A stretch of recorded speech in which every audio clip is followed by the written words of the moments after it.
We are very lucky now to have a talk by Rich Hardy titled From Undercover Journalist, Vegan Farmer, How to Fix a Broken Food System.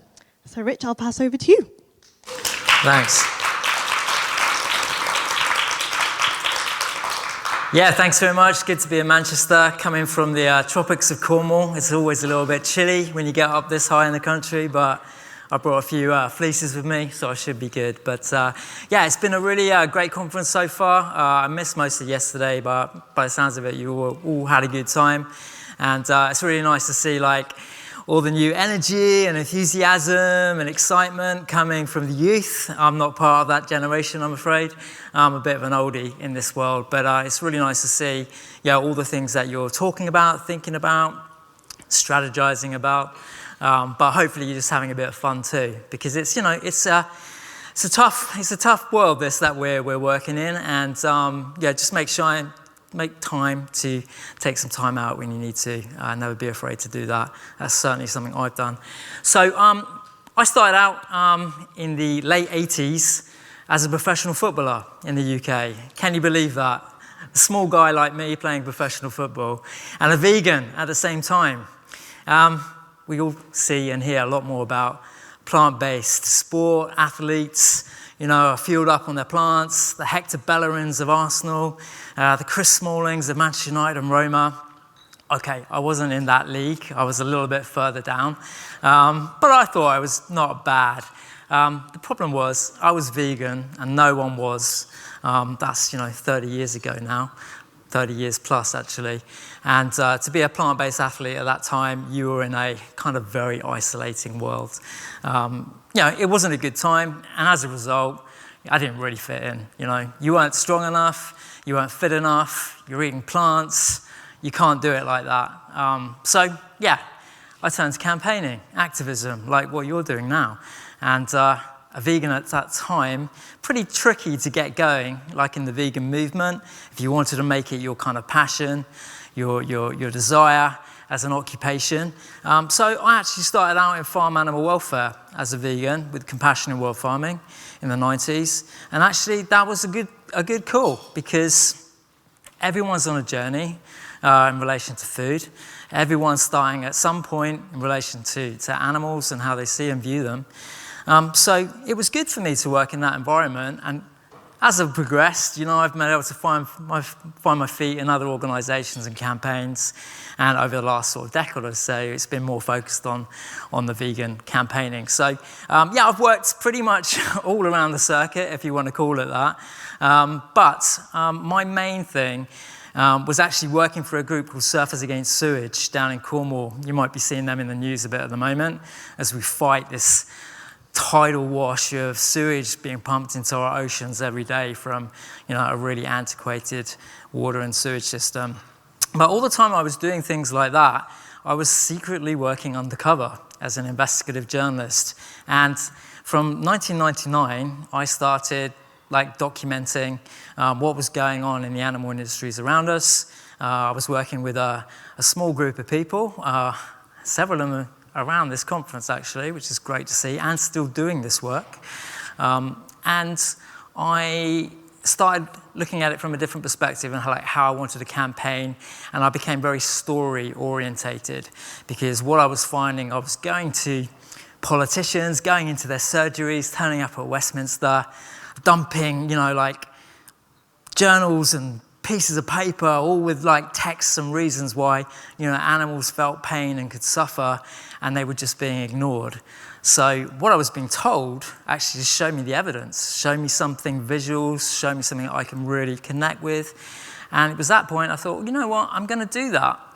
I got myself some cheap cameras, and then started bundling around the world, doing various assignments for various groups in various ways. And there are a lot of ways that we've been documenting animals from the inside. And you've heard some great talks from the likes of Claire here yesterday. I wasn't here for that, sorry, but I heard it was really great. And you met other people during this conference that are doing that work still, sort of underpinning the work you all do as campaigners and activists, the evidence. That's so crucial. We need that continually to help us push towards solutions. So yeah, that's my intro. So I've been around now 30 years in this movement, and the last couple of years I've transitioned to something else, not particularly successfully, but I will tell you a little bit about that in a minute. But what I'd like to start off with first, you've had a lot of facts and figures, no doubt, over the last few days. I'm not going to give you any of that today. I might give you one fact. I'm essentially going to tell you some stories, okay? So I want to introduce you to a woman that I met in Argentina about 10 years ago now. Her name is Ramona. Found her sitting in a deck chair in the middle of North Argentina with little around her. As she sat there, she looked at me and she reminded me of my grandma. Perhaps she reminds you of your grandma or someone close in your family. All around her was chaos, okay? I'm going to come back to that in a second. I'm going to take you now to Italy, the 500. This is quite a typical South stall unit in Europe where South stalls were used prolifically, less so now. They're allowed to be used for like the first 4 weeks of pregnancies. This farm here is in the north, okay? This is connected to one of those kind of prestigious ham businesses. You probably know the ones I'm talking about. I'm not going to risk naming who it is with that camera running. But a prestigious meat company focuses on ham from Italy, from the north of Italy.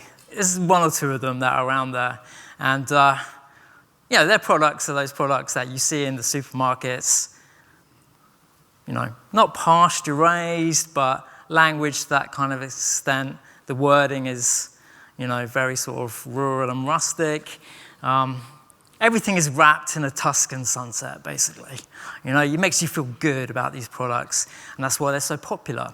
But they're based on factory farming. You know, that whole industry, like in Italy, those famous hams, prestigious hams, you know, they come from factory farming, just like most of the food that is produced today. There's nothing sort of artisanal or natural about these systems. They just got a good marketing game, and they're backed up by your money, you know. Less so now that, unfortunately, we're out of the EU. But previously to that, they were being funded by taxpayers' money to go and market themselves all over the world, like in North America.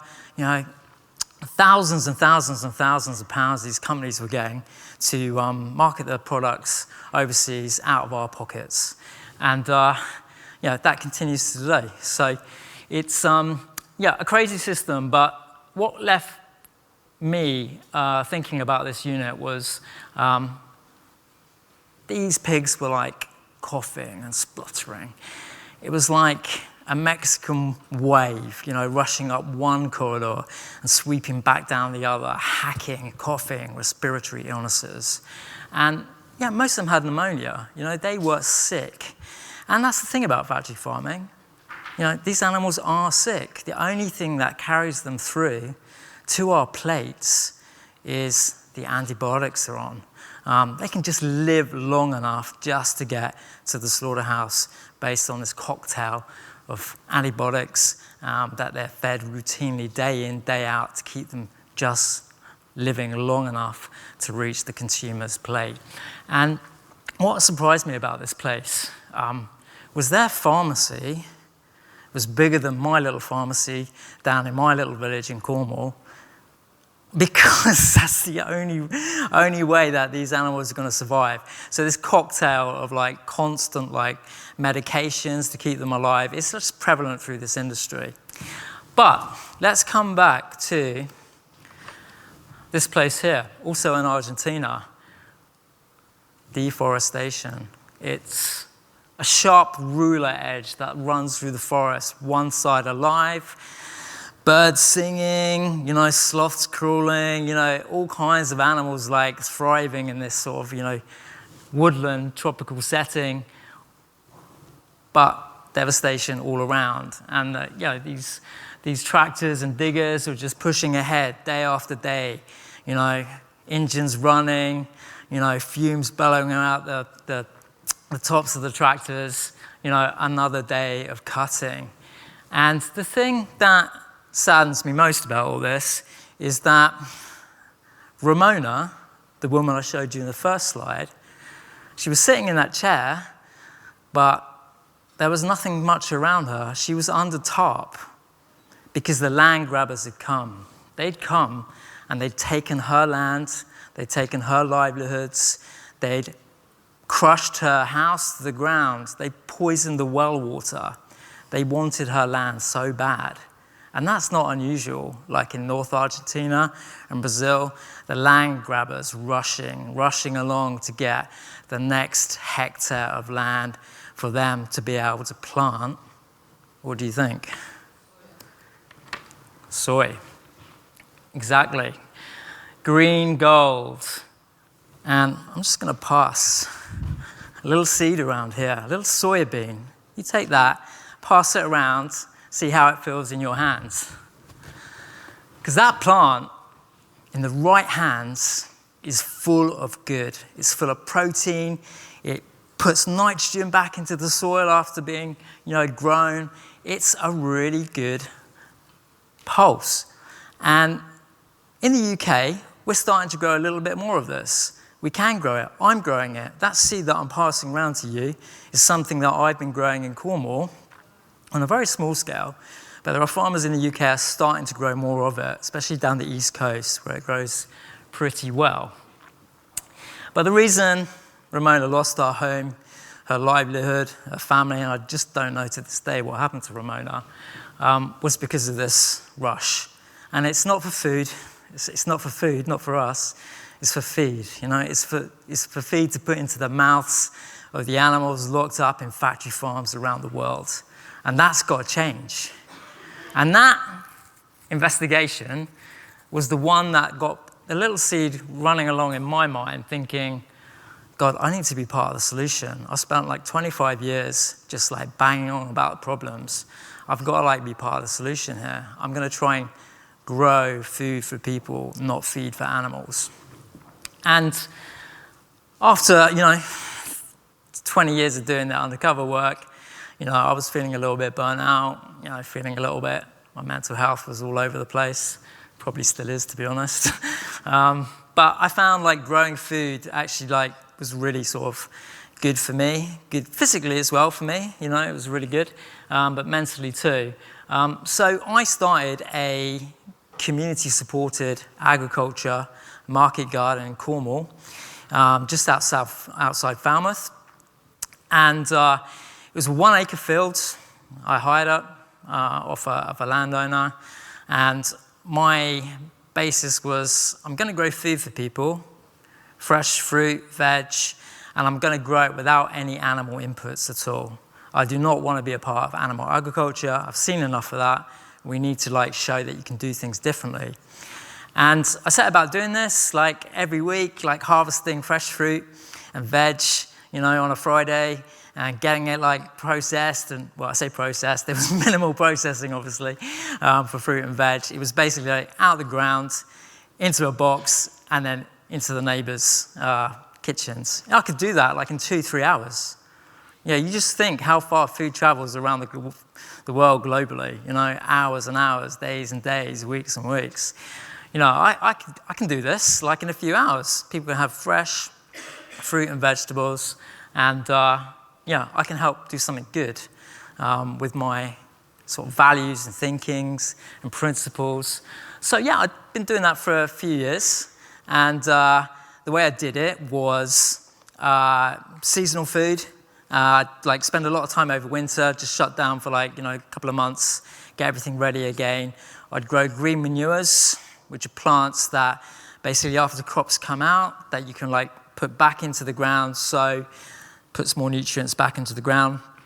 My local surfing beach has a harbour. Every summer, the residents and the holiday makers that are all flooding down every summer are complaining about the seaweed, the smell. It doesn't smell good once it's been sitting in the harbour for a few days. So I'm well, actually, this is a fertilizer for me. I'll tell you what, I'll do you a favour. I'll take that out the harbour and I'll use it on my market garden. That'll help my plants grow, starts to get a little bit circular, solving a problem, creating a solution. And I know how to grow. I can grow fruit and veg with no animal inputs, no blood, no bone meal, no fish, no byproducts.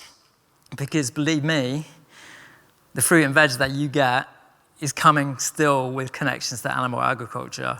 That waste product from that industry, is used to help get plants off and running. But we can do it without, and that's what we need to do. That really is what we need to do. So this is a few little sort of screen grabs from the food that we produced. We were called Lazy Meadow Farm. I can't remember our tagline. You can probably see it better than me. No blood, no bones, no shit. Yeah, that's pretty much what it was. And the way we farmed alongside like the green manures, the seaweeds, is we kept all the nature there, okay? Nature is your best friend. So as soon as you start taking that out, like all the big agricultural farms do, they rip out the hedges, they just want to get as much out of that piece of land as possible, maximize it, flood it with fertilizers, flood it with pesticides, kill all the insects, push down on the soil with heavy machinery and tractors, crush all the soil life, and then come back to it again next year with the help of the oil industry. No, we don't do things like that. We keep the hedges intact.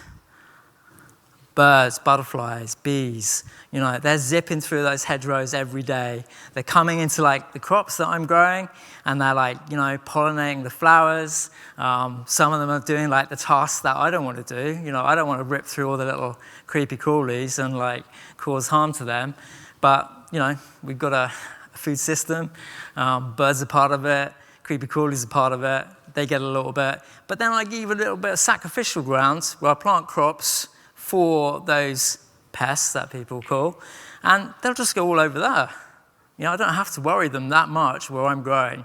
So if you think about growing food like that, you can deliver a lot. And yeah, we had really great produce. I still grow produce because I'm no longer a farmer, because I couldn't survive against big ag, okay? I was under 5 hectares. You can't get any support as a farmer, as a market gardener at that level. Even though you're doing no harm, you're just putting more back into the ground, not constantly taking it away. You keep your hedgerows, your biodiversity going. We can't help you, says the government. You're not big enough, you're not nasty enough. That's where our money goes. So after 3 years, I had to shut up shop, actually. It was really sad because I love growing food and I want to grow food for people. But, when you watch that food supermarket truck pull up just opposite your farm, with salads from Morocco, when you've got like 20 different salad leaves right in front of you, and you're picking them like every day, trying to get them into the local, families' veg boxes and kitchens every week, and you see the trucks coming, wave after wave of truck, zipping around the country lanes. It's quite disheartening, it's quite disheartening. But we're all on a journey, and I think the future of food system for this country is, for me, lots of little market gardens right across the country. Like Paris 200 years ago, market gardens everywhere. Everyone got their food from just the local market garden near them. Food miles weren't a thing. They shouldn't really be a thing. I mean, I had a very small delivery range. I didn't use any oil except for a little bit of transportation. But on the farm itself, everything was done with a push seeder, up and down. I can be way more productive that way than a big farm at that scale in terms of how much food I generate. I just can't get it to sort of like retail and to like survive the day-to-day costs of like running a farm. So we need to change that system. We need more and more community market gardens. There's a scheme here called Community Supported Agriculture. Those farms are doing quite well. They're always just on the edge, but there's lots of potential for them to do better. They're like I was to most degrees, but there's only a few of them that you would say were veganic, like I was. But it wouldn't take much effort to switch those smaller farms towards cutting out agriculture from animals. And I think that's where we should start. I think getting big changes is actually something we all have to do, But I think making those smaller changes with those smaller farms through the Organic Growers Alliance, the Land Workers Alliance, the community supported agriculture farms, that's where we're going to start to get some shifts away from animal agriculture in terms of how we produce our fruit and veg. But we also need to work with the bigger farms. We need to cut them off their dirty oil habit, because as we may have seen, there's potentially only 60 harvests left globally because of the way we farm. It's just not sustainable, the way that we do everything with that combination of oil, that heavy machinery. Our climate's changing, and farmers can't get onto the land anymore at the right time to grow things because it's either too waterlogged, and that's a result of the way that we farm already. So, they've created the problem. They've been told this is how they should farm, but that's got to change. We've got to change the system because it's currently broken. So what I was going to say is what I like about some of the other speakers and talks that I've seen and heard of this weekend is trying to find that connection with farmers, okay? Because we need to be talking more with them. We can't be coming across as anti-farmer. Anti-factory farmer, of course, but farmers are responsible for the food that we produce and you eat. So we have to find those connections and weigh in. And I think what we're doing at the moment is pretty good in terms of offering that hand. They're not probably coming together yet, but they have to come together. And it's got to be more than a soundbite. It's got to be more than that kind of surface level kind of PR kind of stunt, where, it kind of helps sort of bring us together a little bit, but we're not really there. It's got to be working together to solve the food system, because without it, we are going to be in a big problem. And of course, if we don't solve it, where we can sort of grow more of our own food, we're going to continue to see the rise of factory farming, because, you don't need fields for factory farming. Okay, you need a bit of land, but they can go up. They don't have to go out. And as you see in China, they're going up. That vertical farming thing is, potentially a thing. So, we have to bridge that gap. Let's try and do it. Let's start off a little bit small with the smaller growers. But when we do talk to the farmers, we've got to make sure that we are, credible partners to help them shift the balance. So I'd really like to see those campaigns that we've seen over the last few years by groups like, Vegan Organic Network, Viva Farming had a campaign. We've got Support the Farmers now as well.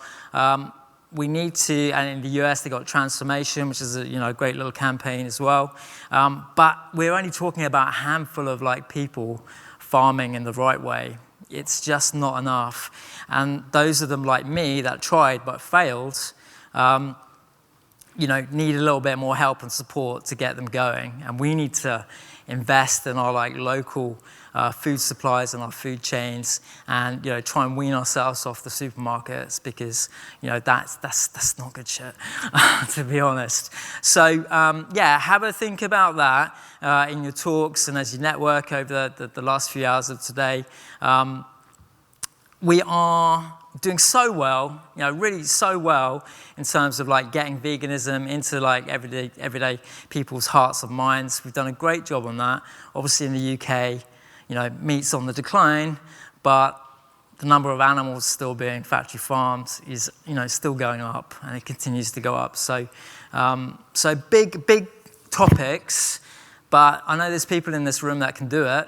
And it probably won't be me, because I'm getting on a bit now.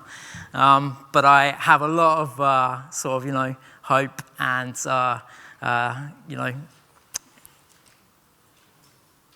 hope and just sort of general confidence in what you're able to achieve as individuals, as activists, as campaigners, as lobbyists, as lawmakers, as admin people, as fundraisers. You've got all those skills and nothing like this. When I started working like that in this sector, you wouldn't find a conference like this.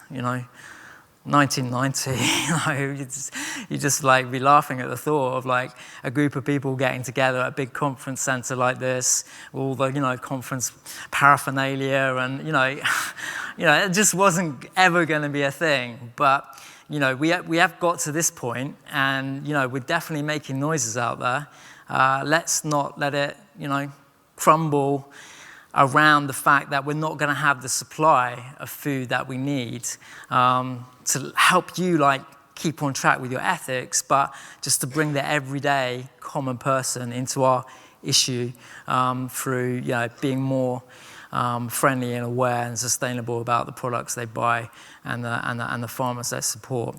So before I finish, I have this book. I read it a few years ago. So it's called Not As Nature Intended. It's basically like the inside story of what I was doing as an investigative journalist. And my specialty, I did a bit of everything, but my specialty was, I would say, infiltration. It was not going in at night with a camera and trying to, gather material that way. It was actually like walking through the front door of a massive slaughterhouse in France at 10 a.m. in the morning with 500 people there. And I know that sounds like, what? How can you do something like that? But, investigations like TRACS, really fantastic investigation agency, been really pioneering global investigative work for years. Yeah, they know how challenging this work is, and they're always one step ahead of the industry. And you've got to keep one step ahead of the animal industry because everything gets harder. But, with the right stories and, a little bit of, making yourself feel a bit bigger, you can get those stories. And whatever you do, don't just rely on all the facts and the data. You've got to have the stories to go with it, okay? Because stories are what humans respond to. We've been handing stories down on the way we do things for years. And I think it's quite easy for us to crunch the numbers, hit all the data, look at all the figures and the projections, but just a simple story. Just think of Ramona's story, okay? She lost everything at over 80 years old because of factory farming. And she didn't know anything about it. So just remember that, okay? All right, that's my talk.